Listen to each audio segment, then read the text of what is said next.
One आज हम data structure के अंदर देखेंगे स्टैक के बारे में। तो सबसे पहले देखते हैं कि स्टैक किस टाइप का डेटा स्ट्रक्चर है। वो है लीनियर डेटा टाइप का। लीनियर डेटा स्ट्रक्चर है मतलब कि इसके अंदर सभी एलिमेंट सीक्वेंस के अकॉर्डिंग ही स्टोर होंगे। तो सेकंड पॉइंट क्या है कि स्टैक के अंदर इंसर्शन और डिलीशन दोनों ही सेम एंड पर परफॉर्म किए जाएंगे। मतलब कि ये हमारा स्टैक है, इसके अंदर अगर हमें कोई एलिमेंट ऐड करना है यानी इंसर्ट करना है या डिलीट करना है तो वो एक ही एंड से होगा और वो कहलाएगा हमारा top of the stack. So stack जो होता है वो last in first out principle follow करता है। इसका मतलब ये है कि एक एंड से ही डिलीट होगा और एक से ही इंसर्ट करेगा। एग्जाम्पल के थ्रू समझते हैं कि हमारे पास जो है 4 बुक्स हैं जिसकी सीक्वेंस नंबर हम देते हैं 1 2 3 और 4, ये इनके नाम हैं। तो सबसे पहले हमारे पास स्टैक के अंदर हम उन्हें अरेंज करते हैं एक के ऊपर एक। तो सबसे पहले हमने बुक नंबर 1 रखी, फिर उसके ऊपर हमने बुक नंबर 2 रखी और अब हमें जो है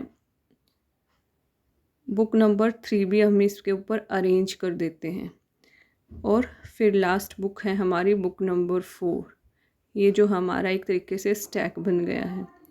तो ये है लास्ट इन फर्स्ट आउट। मतलब कि अगर हमें कोई बुक चाहिएगी तो हमें बुक चाहिएगी बुक नंबर 2, तो उसके लिए सबसे पहले हमें हटानी पड़ेगी कौन सी, जो लास्ट में आई थी उसे ही सबसे पहले हटाना पड़ेगा। तो लास्ट आई थी 4, तो अब हमारे स्टैक के अंदर रह गई 3 2 और 1। तो टॉप ऑफ द स्टैक हो गया अब 3।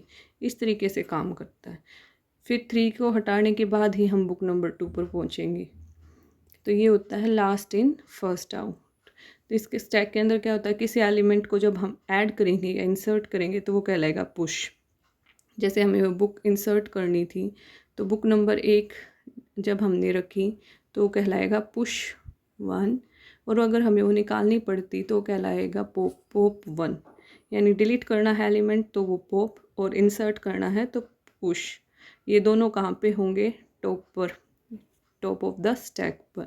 आगे देखते हैं ऑपरेशन क्या क्या है स्टैक के। तो सबसे पहला ऑपरेशन है हमारा पुश, जो कि हम देख चुके हैं। इंसर्ट करना किसी एलिमेंट को स्टैक के अंदर वो कहलाएगा हमारा पुश। और सेकंड ऑपरेशन है पॉप, यानी किसी एलिमेंट को डिलीट करना स्टैक के अंदर से, वो कहलाएगा पॉप। यानी 2 और 1 है, 2 को डिलीट करना तो पॉप 2। अब हमारे स्टैक के अंदर एलिमेंट रह गया सिर्फ 1 और जो कि टॉप ऑफ द स्टैक बन जाएगा। नेक्स्ट ऑपरेशन देखते हैं इज़ एम्प्टी। ये देखने के लिए होता है कि हमारा स्टैक जो है वो एम्प्टी यानी खाली है या उसके अंदर कोई एलिमेंट है। उसके लिए हम ऑपरेशन परफॉर्म करते हैं is empty operation. Fifth operation हमारा इज़ फुल। ये देखने के लिए होता है कि जो हमारा स्टैक है वो फुल है या उसके अंदर कोई एलिमेंट है।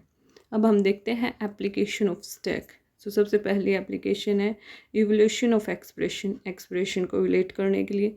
दूसरा है चेक करने के लिए, पैरेंथेसिस मैचिंग के लिए। एक एक्सप्रेशन को कन्वर्ट करने के लिए दूसरे एक्सप्रेशन की फॉर्म में हम स्टैक का यूज़ करते हैं। फोर्थ है मेमोरी को मैनेज करने के लिए। बैक ट्रैकिंग प्रॉब्लम के लिए भी हम स्टैक को यूज़ करेंगे। अनडू और रीडू के लिए भी। फंक्शन कॉल और रिकर्शन के लिए।